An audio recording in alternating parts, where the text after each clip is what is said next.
အားလုံးပဲမင်္ဂလာပါမိနစ်ပိုင်းစာစီးပွားပညာအစီအစဉ်ကနေပြန်ပြီးတော့ကြိုးစားပါရစေကျွန်တော်ဒီနေ့ပြောပြချင်တာကတော့စီးပွားရေးလုပ်ငန်းငယ်လေးတွေမှာဖြစ်လေဖြစ်တာရှိတဲ့တတိယဖြစ်ပြောရင်မှားလေမှားတာရှိတဲ့အကြောင်းအရာလေးတစ်ခုကိုကျွန်တော်ပြောပြချင်တာဖြစ်ပါတယ်ဒါကတော့ဘာလဲဆိုတော့လူမှန်နေရာမှန်ဆိုရင်အကြောင်းလေးဖြစ်ပါတယ်โอเคဆက်ပြီးတော့နောက်ထောင်ကြည့်ပါဦးဗျ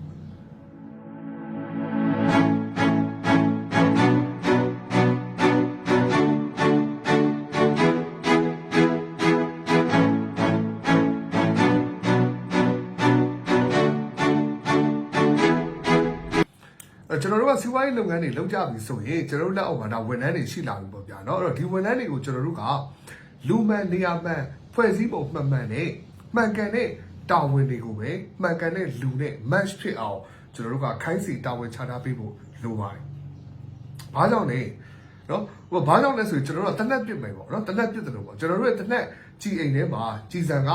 9000ရှိမယ်ဆိုတော့ဟုတ်ပြီเนาะကျွန်တော်တို့က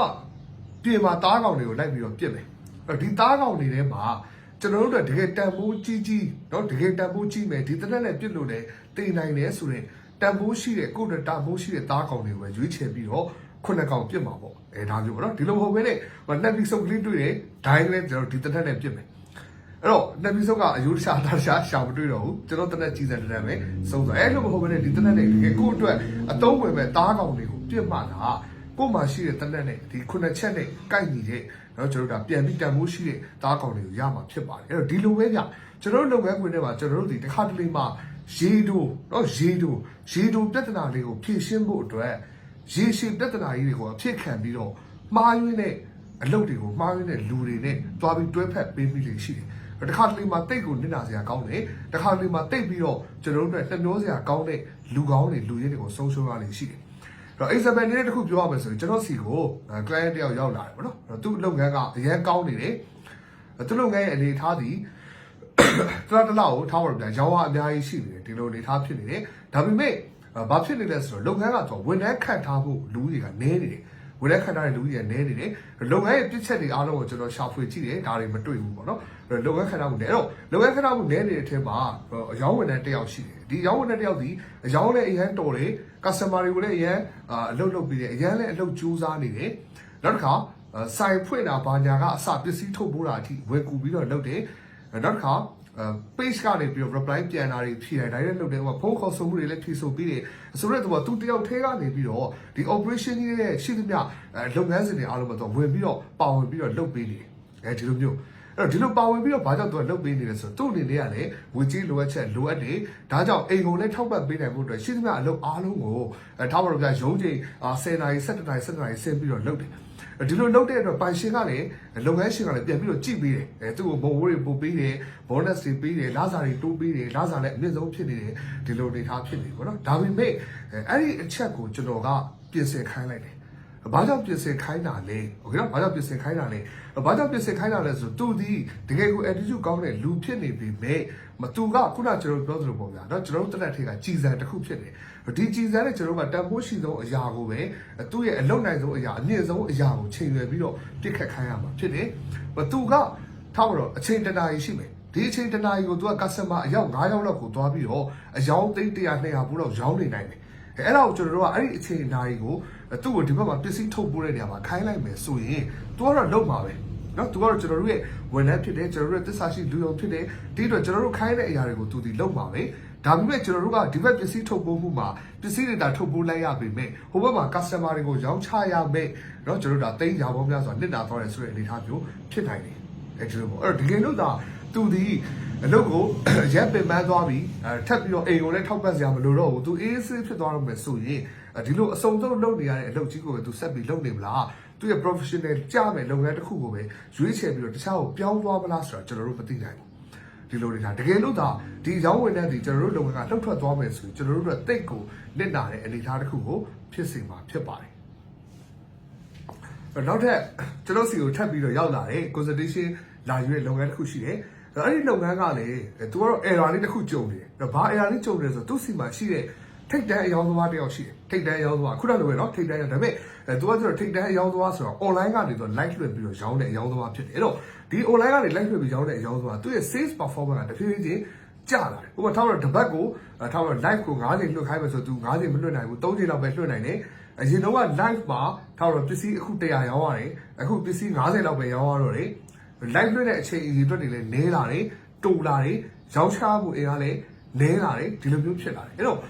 သူ့ကိုလည်းကြည့်တဲ့အခါမှာ तू ကအလုပ်မကြိုးစားဘူးလားဆိုတော့ तू ကအလုပ်တွေလည်းကြိုးစားနေတယ်ဒီလိုနေထားအဲ့တော့ဘာကြောင့်ဒီလိုဖြစ်တာလဲเนาะဒါမျိုးကျွန်တော်တို့ကပြန်ပြီးတော့သုံးသပ်ရတယ်အဲ့တော့ဒီချိန်မှာဘာပြန်ထပ်သွားတွေ့ရလဲဆိုတော့ခုနကရေတိုပြဿနာကိုရေရှည်အမှားကြီးတွေဖြစ်ခံပြီးတော့ဖြည့်ရှင်းနေတာတော့တွေ့ရတယ်ဘာတော့တွေ့ရလဲဆိုတော့ဒီကလေးကကိုယ်ကထားပါတော့ကိုယ့်ရဲ့လူယုံဖြစ်တယ်တကယ်လူရင်းဖြစ်တယ်အလုပ်မှန်သမျှကိုတကယ်တက်ကြွနဲ့လုပ်တယ်ဒီလိုပဲအဲ့တော့ဘာဖြစ်သွားလဲဆိုတော့မနေ့မှာเนาะကျွန်တော်ကမနေ့ဆိုင်ဝင်တဲ့လူရှိတယ်ပေါ့ဗျာเนาะဒီလူကမနေ့လာလို့ရှိရင်ဆိုင်ကားတွေဖွင့်ပေးမယ်ပစ္စည်းတွေစီမယ်သူဒါတွေလုပ်မယ်ပေါ့เนาะဒါတွေလုပ်ပြီးသူကနေလဲဆိုရင်သူပြန်နားသွားပြီเนาะဒီအဆိုင်ရှိတယ်အဲ့တော့အဲ့ဒီလူကရုပ်တဲ့အလုပ်ကနေနှုတ်ထွက်သွားတယ်နှုတ်ထွက်သွားတဲ့အချိန်မှာ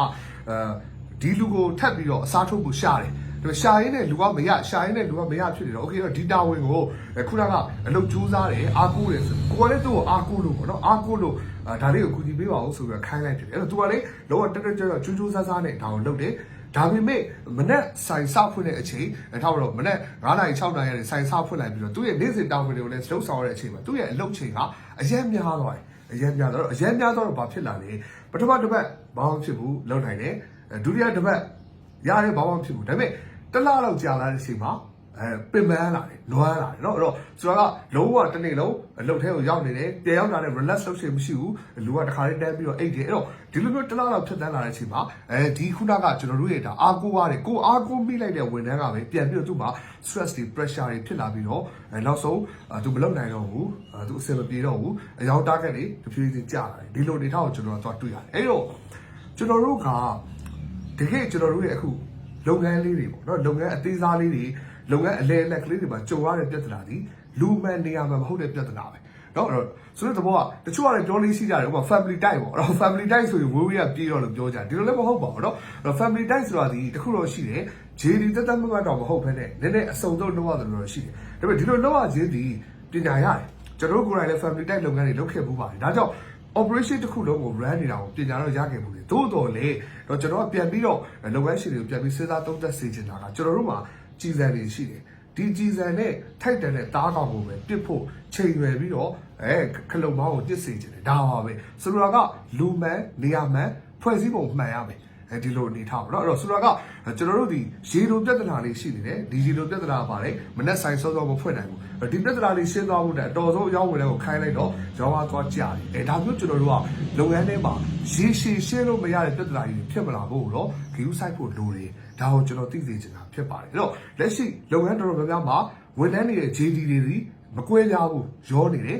နှစ်ခုသုံးခုလောက်ရတဲ့ဝန်ထမ်းလည်းရှိတယ်၄၅ခုလောက်ရတဲ့လူလည်းရှိတယ်ဒါပေမဲ့ခုနကလိုပေါ့နော်ကိုယ့်ရဲ့ဖွဲ့စည်းပုံကိုယ့်ရဲ့လုပ်ငန်းရဲ့အဓိကအရေးကြီးတဲ့အချက်ကဘာလဲတကယ်ဒီလူနဲ့သူလုပ်နိုင်တဲ့အလုပ်တွေတကယ်ကျွန်တော်တို့ခိုင်းစေတဲ့အလုပ်တွေဘာလဲဆိုတော့ပြန်လဲစဉ်းစားပြီးတော့ဒါလူမှန်နေရာမှာဖွဲ့စည်းပုံမှန်အောင်လုပ်ပြီးတော့ရေတိုပြဿနာလေးကိုရေရှည်အနာကြီးဖြစ်မလာအောင်စူးစမ်းနိုင်ကြဖို့ကျွန်တော်ကဒီဗီဒီယိုလေးနဲ့အသိပေးချင်တာဖြစ်ပါတယ်โอเคပါကျေးဇူးများကြီးတင်ပါတယ်ကျွန်တော်ကောင်းရေးဆိုပါ